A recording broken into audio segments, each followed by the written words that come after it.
Hi everyone, and welcome to our live session on how to find and reach the right people, recruiters, decision makers, and your network.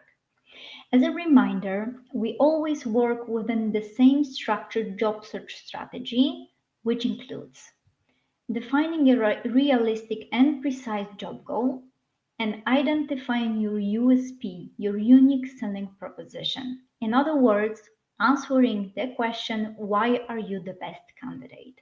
And we discussed these two aspects during the module 1 4 weeks ago. Then on module 2, 2 weeks ago, we discussed preparing two CVs for humans, an ATS, and an optimized LinkedIn profile. Today, we will focus on using all four job hunting channels, and in 2 weeks' time, we will discuss preparing for interviews. The four main channels you should be using in parallel are direct approach to decision makers, headhunters, networking, and job ads. Each channel works differently and has its own success rate, which we'll explore in more detail. It's important to understand that no single channel is enough on its own. We still meet candidates who say, I've applied to 100 job ads and I still did not get a new job. But when we ask them if they've contacted headhunters or reached out to their decision makers directly or their network, the answer is often no. So, in other words, they only explored 39% of the opportunities on the market. The remaining 61% were simply left out. And that's the problem. The market has definitely changed. Today, to succeed, you must use all four channels strategically. Our data shows that each channel's effectiveness varies by profile and market conditions. But across the board, using all four consistently gives you the highest probability of securing interviews.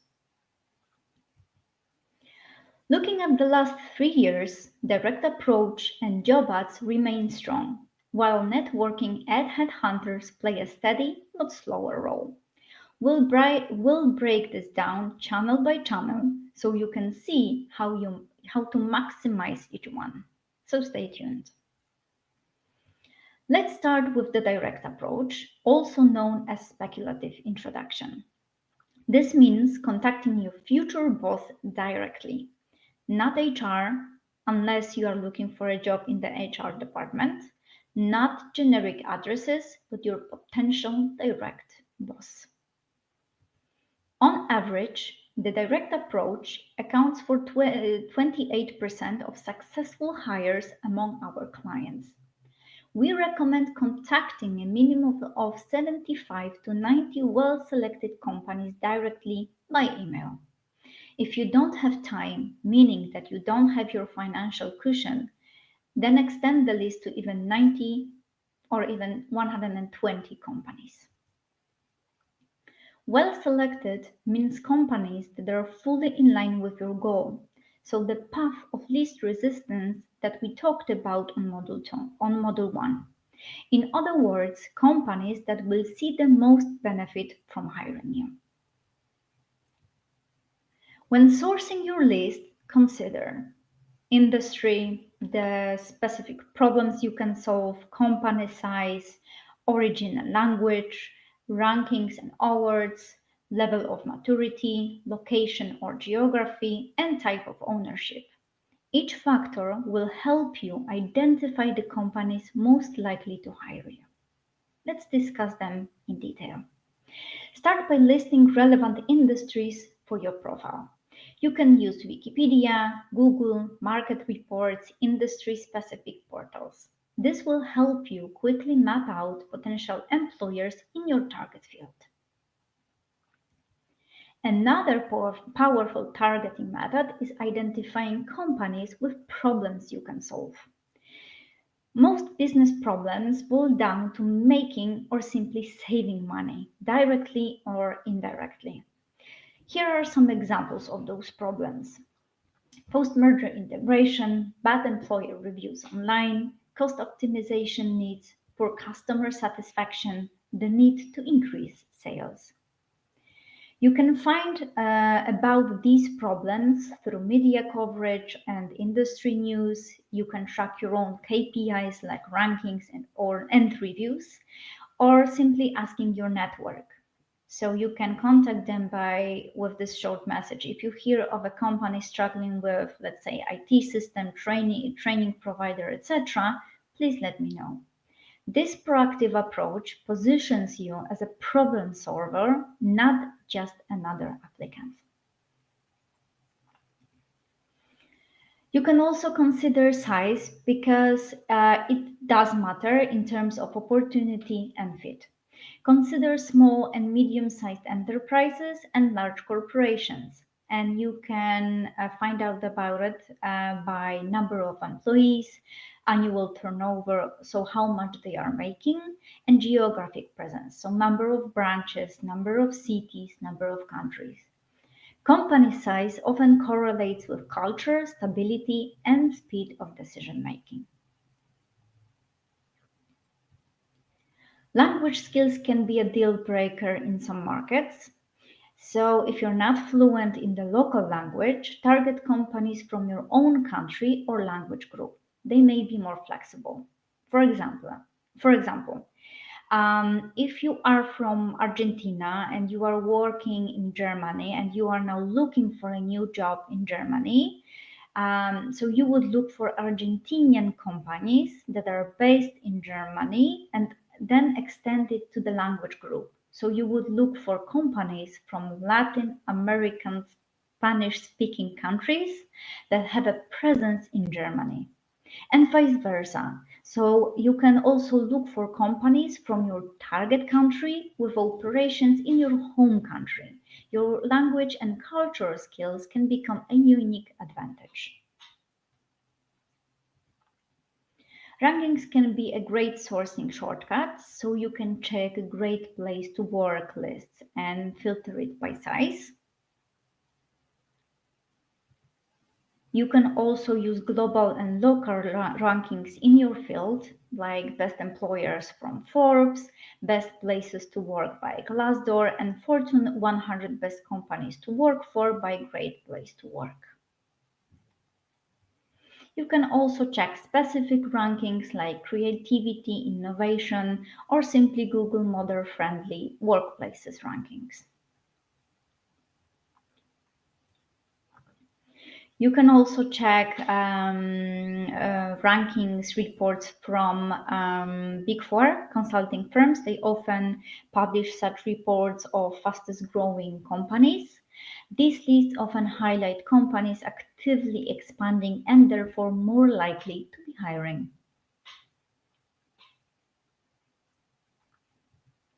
Another useful way to filter your target list is by looking at the company stage of development. So you can find startups, backed startups with investors, post third round of financing companies, in an expansion phase companies stable and mature, or simply celebrating 10, 25, or even 100 years on the market. This matter because a startup will be looking for agility and hands-on skills, while a mature company may value stability and deep expertise. You can also look for companies by location. You can check the tenants of major office buildings in your target areas or look up the proximity of local, regional, or global headquarters. You can also use Google Maps creatively and search not just in English but also in the local language, like here with research human resources.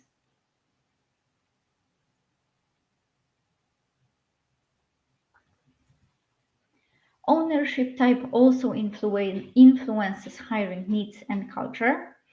And we have privately owned companies, family owned, partnerships, holdings, corporations, publicly traded companies, businesses backed by private equity and venture capital. Each type has its own priorities, decision making styles, and tolerance for risk. That affects both the hiring process and the kind of profile they prefer.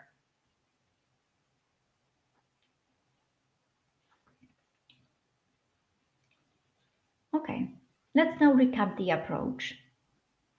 First step is to make a list of companies. So, this is your sourcing stage. That is what we've just discussed. Then, you identify your potential boss. Then, you find their email address. Some people hesitate at this step, but it's easier than it sounds. It, of course, takes time, but I promise with the time, it gets easier. We have even a detailed guide on how to find email addresses.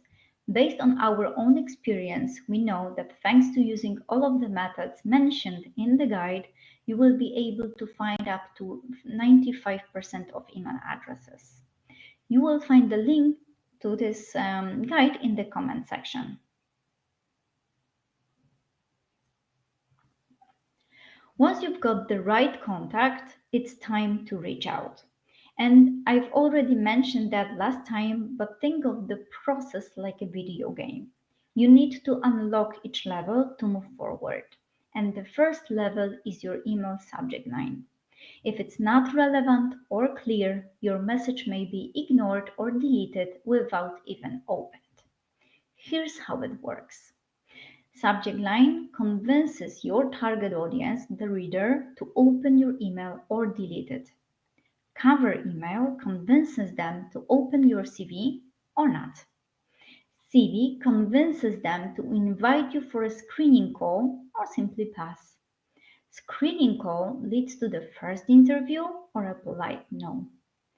Third interview moves you to the second round, and so on until, luckily, you get the offer. Every touch point is a gate that you have to pass. Let's zoom in on the first two levels because without them, nothing else happens. Subject line's only job is to make them click, not to sell your whole story, just to get the email opened. Cover email is where you earn the right for them to open your CV. Keep it short, relevant, and focus on what you bring to the table, including business results, not what you want. If you don't get past these first two gates, your perfect CV and an experience will never ever be seen. Let's start with the subject lines and what to avoid.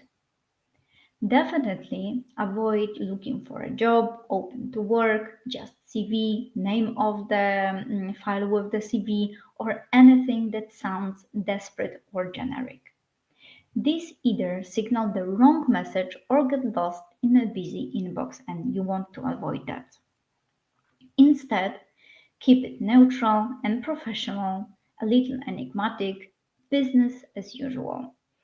You can use something like executive team, sales team, direct contact. These suggest relevance without screaming, I'm applying for a job.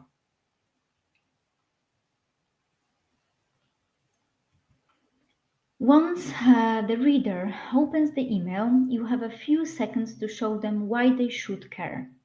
Your cover email should be straight to the point, focused on what you offer, not what you want, and personalized to the company and role. Here's an example. Dear Mr. and Mrs. with the last name, I'm getting in touch to inquire whether the company is considering strengthening its team of and you provide function and role. This sets context quickly and clearly. Then add a brief description of your profile. And here's where you summarize your USP that we discussed last time, the short, high impact version. A strong USP means a well-crafted CV and a unique profile summary. Focus on your potential value, not what's in it for me. If relevant, you can add details such as languages spoken, or willingness to relocate. Then inform about attached CV. And if relevant, you can add business cases or project portfolio. These give the decision maker concrete proof of your value. And finally, you can finish with feedback request. It's a polite way to invite engagement without pressuring them.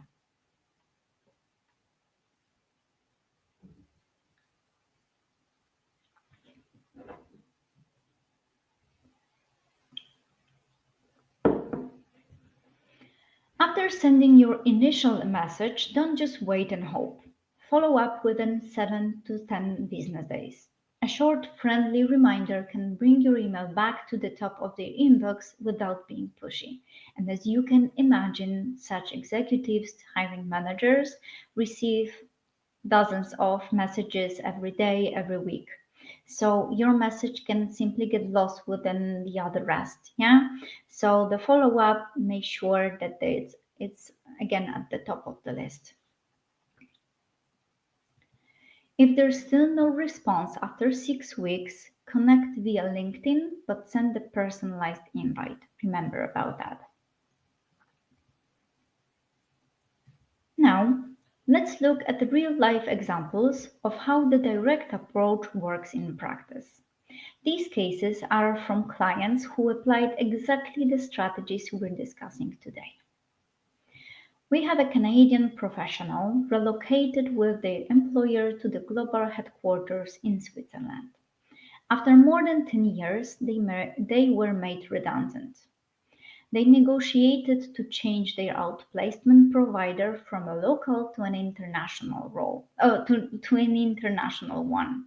And that's when they came to us.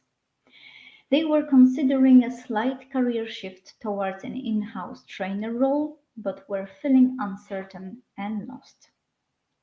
And now, let's do a quick exercise. And feel free to share your answers in the comment section. What do you think? What does they have to do to find a job? And how long will their job search take? I'll give you a few moments and I will check the comment section in the meantime. Okay, let's now move on. So here's what actually happened. Their job search started in November 2020 and ended in May 2021 with 3 binding offers. And all of this during a pandemic when markets were still very unstable. Let's look at the effort behind the success. From November 2020 to May 2021, our client contacted 49 headhunters with a 71% response rate and a 16% interview rate. And they reached out to their top 25 target companies with 60% response rate and then 32% interview rate. And as you can see, our client contacted fewer than the recommended 90 to 120 companies, but he still executed the process correctly. He had a professional CV and a cover email and followed up with the decision makers properly. But it was his own decision to take that risk. Let's move to another case. In August/September 2022, a client started their search. By November, they had 4 offers on the table. One important detail: they sent 80 job ad applications, and only one of those resulted in an offer. The rest came through proactive outreach. Here's how the outreach looked.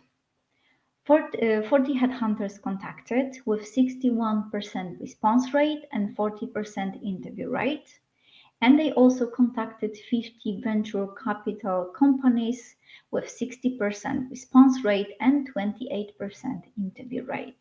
Again, proactive targeting brought in the majority of results.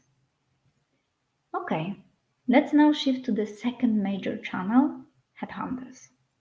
This is often very misunderstood by the candidates. So I'll spend some time explaining how headhunters work.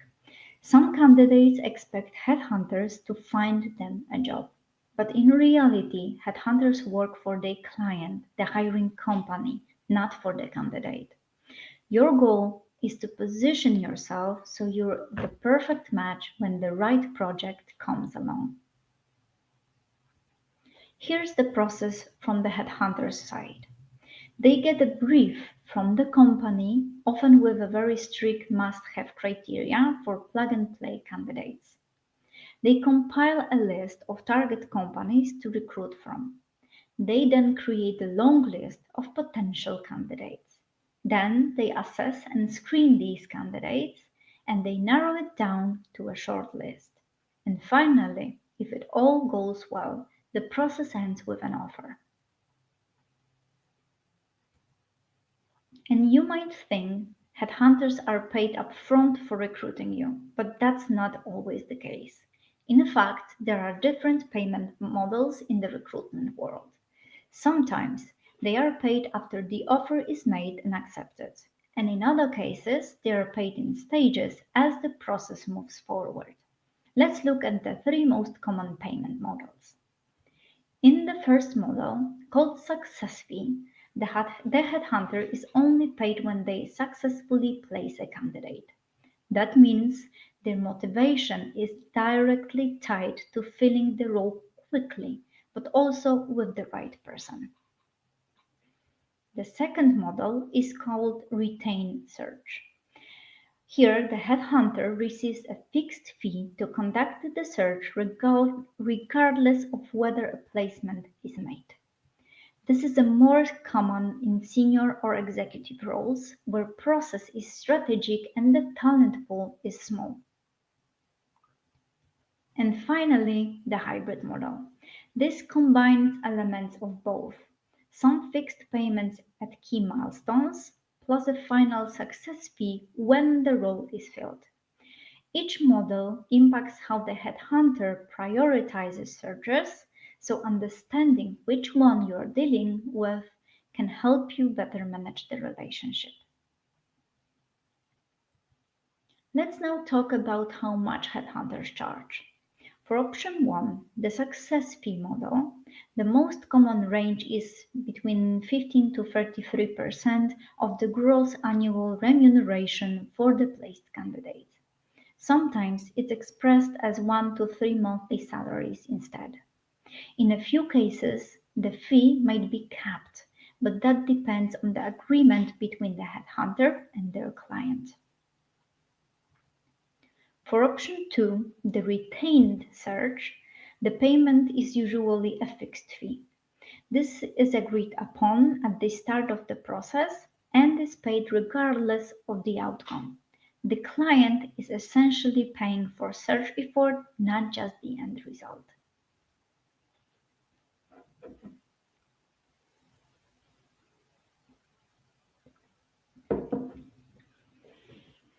As mentioned before, the process always starts with a brief from the company. This will outline all requirements, both soft and hard skills, divided into three groups. We have must-haves, nice-to-haves, and super nice-to-haves. The before mentioned is then complemented by context like corporate culture, team structure, and who the role reports to directly. The brief sets the framework for the entire search. Next comes the target list. This is a list of companies from which the headhunter will actively recruit. It may also recruit companies to avoid due to non-compete agreements or client restrictions, and in some cases even list of specific candidates to avoid contacting. From the target list, the headhunter creates a long list of up to 50 candidates who, at first glance, appear to meet all the requirements. For you as a candidate, this means that you must profile yourself clearly so that you are seen as an obvious fit right away. Having said that, being on the long list doesn't mean you'll be contacted. It's your responsibility to present yourself as plug and play candidate. So someone who meets the criteria without doubt. And here it is worth to understand that headhunters are not in the business of hiring potential. Their job is to deliver immediate matches. Once they have their list, headhunters assess candidates using a mix of tools. They do CV screening by both humans and ATS. They do screening calls to quickly ask a few questions about financial expectations or your motivation, etc. Full interviews, sometimes tests or assessment tests centers. This process filters the pool down to a top few, usually 2 to 3, sometimes 4 of the very best candidates. These are the profiles the headhunter will present to their client for consideration. If the process goes well, it ends with an offer. Sometimes the headhunter is involved in salary and contract negotiations. However, this depends on the payment model. With the fixed fee, the amount you're paid doesn't affect your income.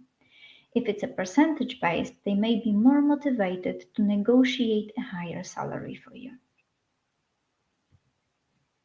Now that we've covered how an offer stage can look, let's step back for a moment and look at some key terms you might hear in the headhunting world. Understanding them will help you navigate the process more confidently. Exclusivity, means the search is handled only by one firm. Off limits are the companies that they cannot recruit from. Benchmark candidate is used to compare other candidates against themselves. Guarantee period is used if the hire leaves within a certain time frame, they replace them for free. And replacement candidate is the person hired as a replacement during the guarantee period.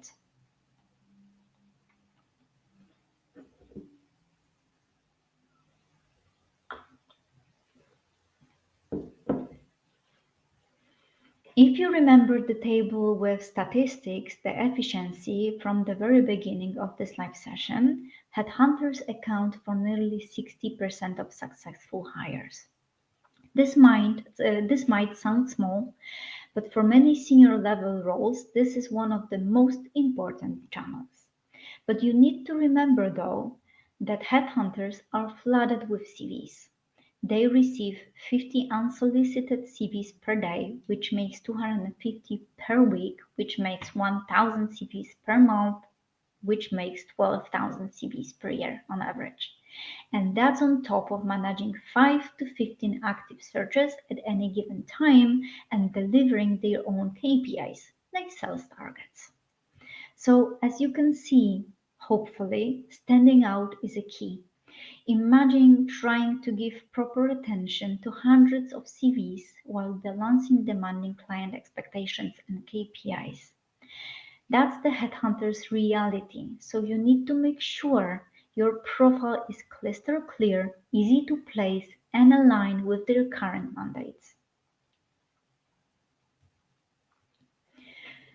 When we work with clients, we recommend contacting at least 50 headhunters per country, unless the country is city driven, which means it's like Germany or the United States. So, where there are more than 2 to 3 big cities outside the capital, with their ecosystem being big enough for a headhunter to act independently from recruiters based in other cities.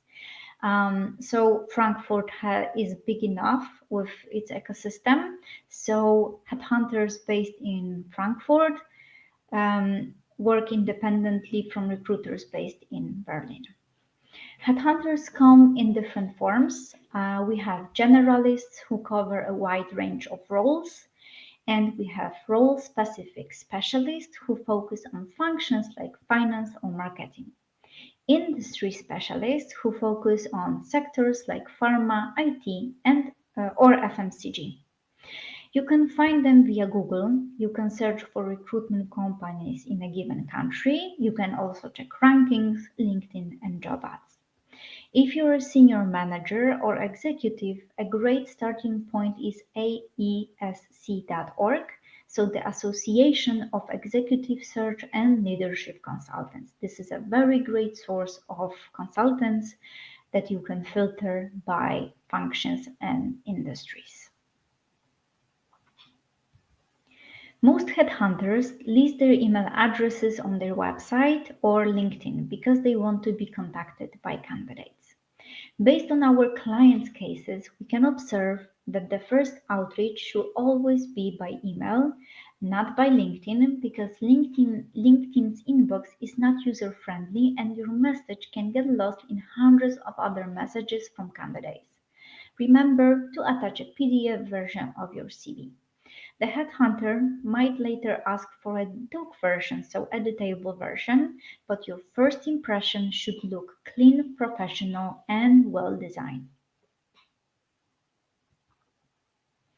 When emailing a headhunter, make it easy for them to place you in the right box in their mind. So the subject line of your cover email should state the role or function you are targeting. For example, Finance Director, EMEA region.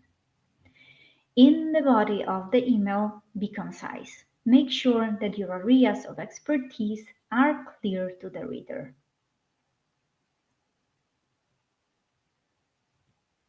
Let's now quickly sum up your steps with headhunters. You make a list of them, so this is the sourcing stage. You find the most relevant consultant for your target roles. You find their email address, you contact them directly, and you then follow up within 7 to 10 business days.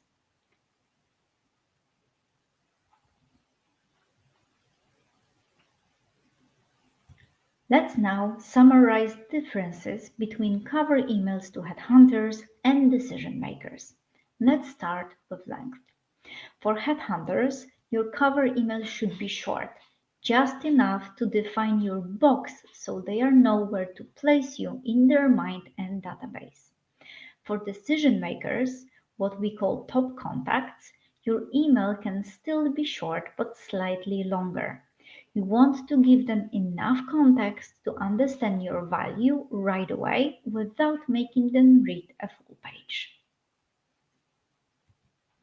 With headhunters, you focus on defining your role or function, the box you fit into, and you keep it at that. For top contacts, you go further. Mention specific successes relevant to them, add examples of your value like cost savings, revenue growth, or strategic impact. This extra detail helps the decision maker visualize you in their organization. When contacting headhunters, it's usually enough to personalize with only their name. Their main concern is matching profiles to roles, so it's a quick deal. For top contacts, go beyond that. Personalize with their name, their company name, and a relevant if reference or connection to their work or industry. It shows effort and genuine interest, which decision makers definitely value. With headhunters, attach only your CV.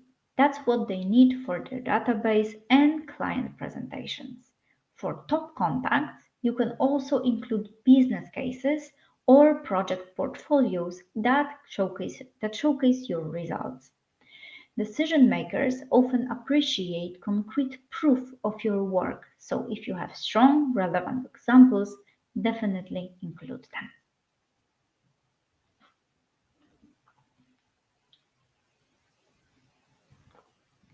Let's now discuss how to manage your inbox. Once you've contacted headhunters and decision makers, you need a way to track your outreach. Inbox management means keeping a record of who you've contacted, when you send the message, and when you should follow up. Quick reminder, as you already know, the steps you follow with headhunters are very similar to those for direct approaches to decision makers. So we have sourcing, identifying the right person, finding their email, contacting them, and following up. And now, before we proceed further, a quick question to you, a quick exercise. If you contact 100 potential bosses directly, meaning well selected decision makers aligned with your goal, how many do you think will respond? And how many will invite you to an interview? And in addition, what about headhunters? So if you contact 100 relevant headhunters in your target market, how many do you think will react and how many will invite you to an interview? Again, let's think about it for a few seconds. Feel free to share your thoughts in the comment section. I'll give you a few seconds.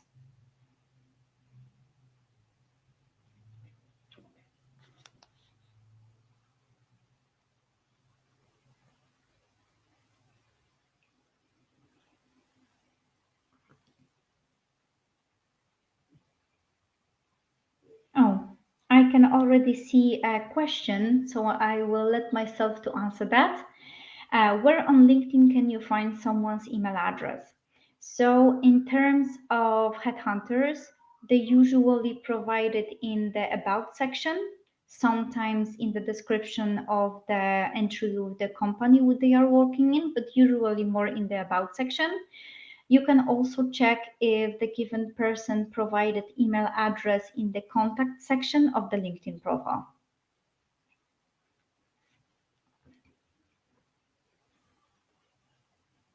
Any guesses to how many headhunters and decision makers will respond?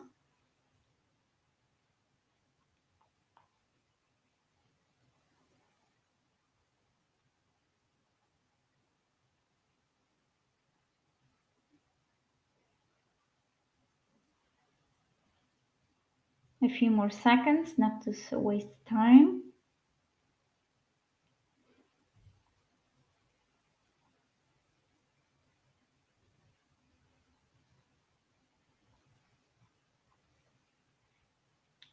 Okay, no guesses, but let's continue. So, as we've already discussed in more detail on Module 1, on average, when you reach out, including follow ups to headhunters and decision makers, about 30 to 50% will respond in some way. That could be anything from a quick acknowledgement to a request for your CV.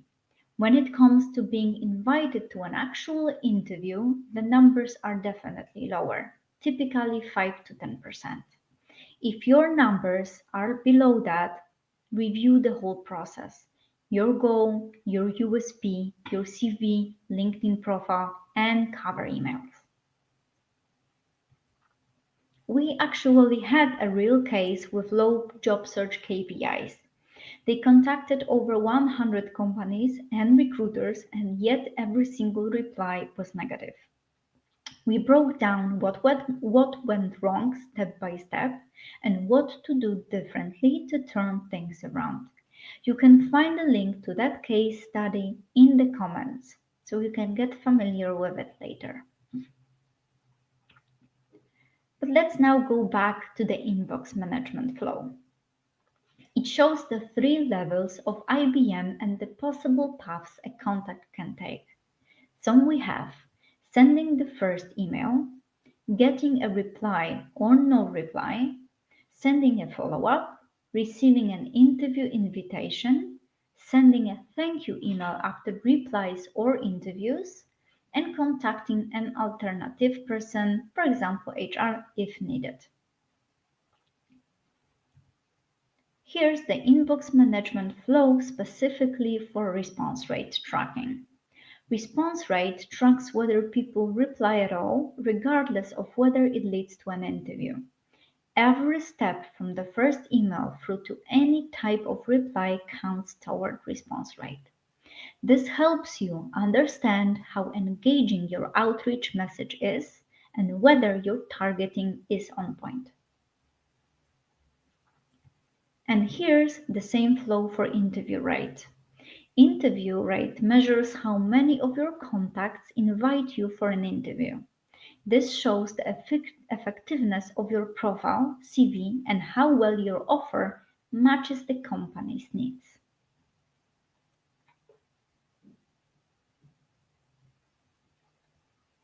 One important detail before we move on. You might have noticed that in all these inbox management flows, for both response rate and interview rate, we never say contact HR as your starting point. This is intentional. When it comes to speculative or proactive outreach, HR is not your best first contact, unless, of course, you are targeting HR roles. In our experience, and based on data from thousands of cases, the response rate from HR in a speculative approach is only 0 to 5%, unless, of course, you are looking for a job with an HR function. Please remember about that. And that's not because HR doesn't care. It's simply not their priority to review unsolicited applications for other departments. Your potential boss, however, is much more likely to see the value you bring and to respond. That's why all your targeting and inbox management should focus on decision makers first.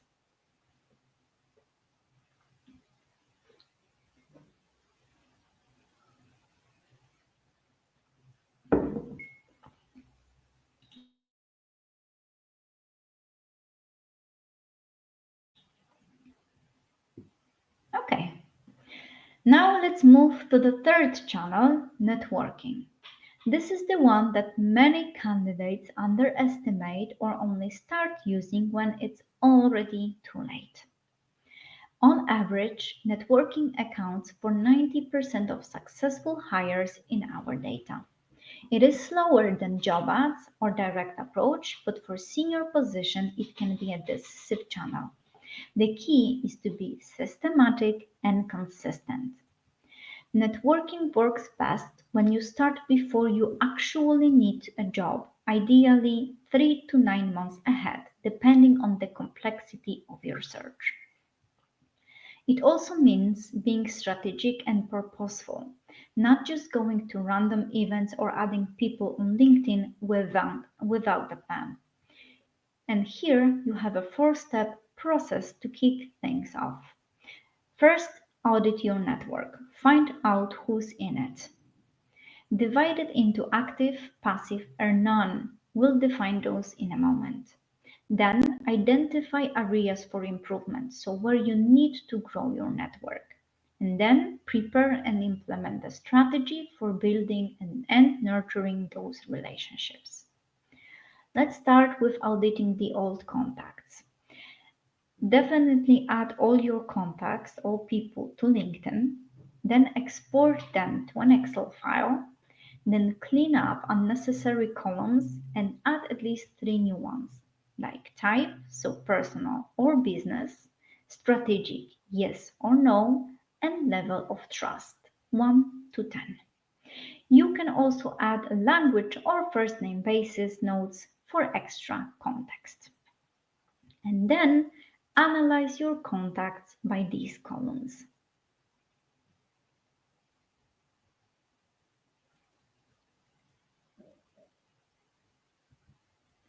Once you've cleaned the file, sort it and divide contacts into 3 main segments. Active, so strategic now or in the near future. Passive, could become strategic later. And none, not strategic, or you simply don't know enough about them yet. Think about grouping contacts by former colleagues from specific workplaces, former bosses or superiors, external partners like suppliers or contractors. Divide them by language spoken and first name basis relationships. After segmenting, Prepare strategies for each group. You can have channels, so in person, email, phone, social media like LinkedIn. Approach, so single contact or a series of messages, text, level of detail and language used, and call to action. So, what do you want from the interaction? Then move to implementation. And remember, the quality of these relationships matters more than the quantity. A small, well connected network often beats a large but disengaged one. The new contacts method starts with identifying areas for improvement. So, who's missing from your network? Then you research new contacts through LinkedIn and Xing, platforms like internations.org. You attend events online and offline, like conferences, networking events, and trainings, and you can research alumni networks. For events, preparation is key. So you can research participants and companies and prepare your elevator pitch before the event. During the event, you can adapt your self-introduction depending on who you are speaking to. Your elevator pitch is especially important here. It's not only for interviews, but for every networking situation where you have 30 seconds to make an impression. After the event, send a personalized note and a LinkedIn invite.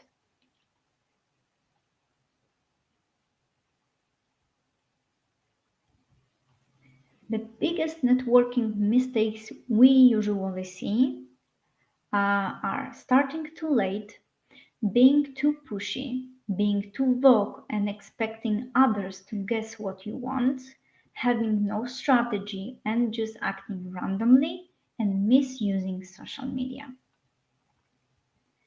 One example of a social media misstep is your headline. If it says looking for a job or open to new challenges, you are sending a passive, vague message. Instead, your headline should communicate your expertise, value, or industry, not just that you are available. For example, instead of looking for opportunities, use something that defines or positions you with your target group.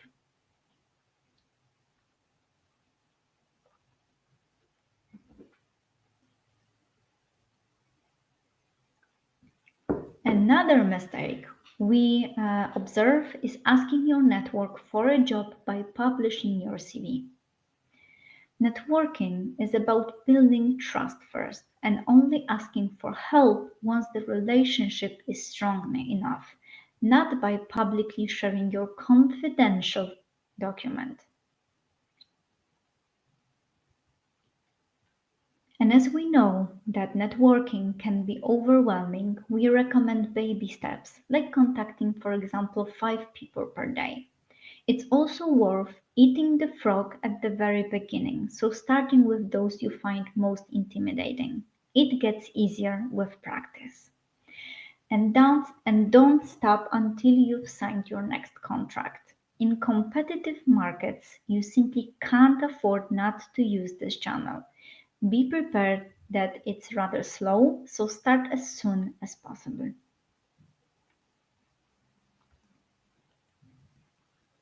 Here are our recommendations for LinkedIn. Always personalize your invites. Be purposeful and strategic in your connections. Use LinkedIn as your branding tool. So have a strong, complete profile. We've discussed this in module 2 weeks ago. Publish and share relevant content for your target audience. Reshared content from companies or people you would like to work with. You can even use AI tools like Network AI to help you identify and connect with relevant people faster. You can tell Network AI that you are looking for a job and that your target role is project manager at Google, and it prepares a list of LinkedIn connections that you should add to your network. Just remember the message still needs to be human and personalized. And in order to do that, you can use ChatGPT for Sheets. This can be very helpful with preparing the personal messages or just keeping your outreach neatly organized in a spreadsheet. Just remember, always double check the results as AI often hallucinates and the quality of the output depends heavily on the quality of the input. Should you be interested in deepening effective networking strategies, we highly recommend these two books, Never Eat Alone by Keith Ferrazzi and Rainmaking by Fort Harding.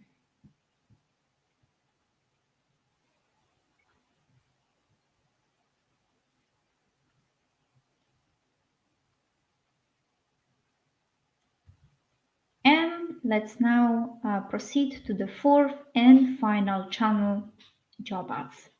Even though it might feel like the most obvious channel, it's important to approach it strategically, not just apply to everything that looks remotely interesting.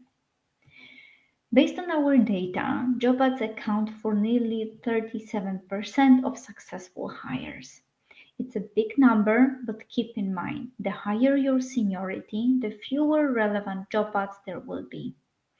That's why this channel works best in combination with the other three, as we've proved in the case with the example a few slides before. When applying, make sure your CV and LinkedIn profile are optimized for applicant tracking systems, ATSs. We've covered this in Module 2, but the main takeaway here is match your keywords to the job ad description. Use clear formatting so ATS can parse your data. Avoid overly creative layouts that confuse the system. As last time, we've created two very useful guides on how to hack the ATS and optimize your LinkedIn profile. And you will find links to both posts in the comment section. And here's an example from one of our clients. They attended our workshop, applied our CV optimization techniques, and used a tool to check ATS compatibility. Sorry. They sent an application to a highly competitive role just to test the process, and within 3 hours they were invited for an interview. A few weeks later, they signed the contract. This testimonial perfectly illustrates why preparation matters. The client didn't expect results so quickly, but because the CV was well optimized and targeted to the role, they stood out immediately, even in a competitive market.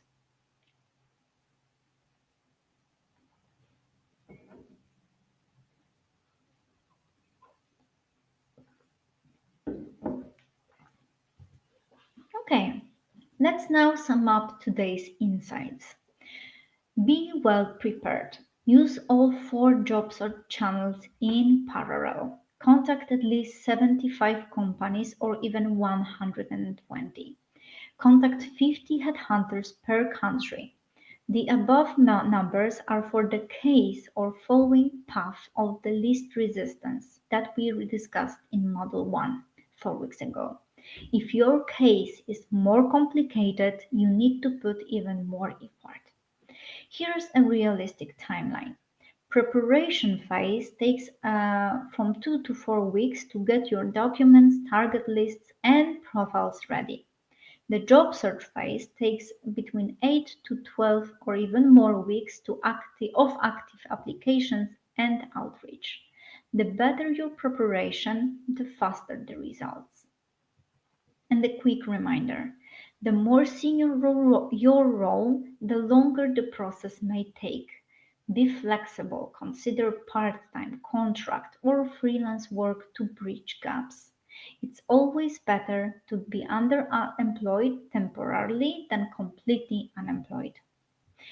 Thank you very much for joining me today. Bye bye.